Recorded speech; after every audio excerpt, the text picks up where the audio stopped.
Sudarlun, Dinas Sosial Aceh menyerahkan bantuan sandang dan pangan serta perlengkapan bersekolah kepada Pemkab Aceh Tamiang.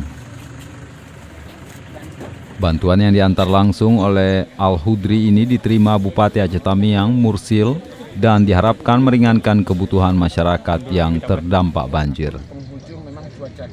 Khusus untuk pelajar, pemerintah Aceh turun mengirimkan buku tulis serta tas. Adapun banjir di Aceh Tamiang telah merendam pemukiman di Kecamatan Tamiang Hulu, Tenggulun, dan Kejuruan Muda. Sementara masyarakat yang terdampak banjir mencapai 1.600 kepala keluarga lebih. Dari Aceh Tamiang, Rahmat Wiguna, Serambion TV.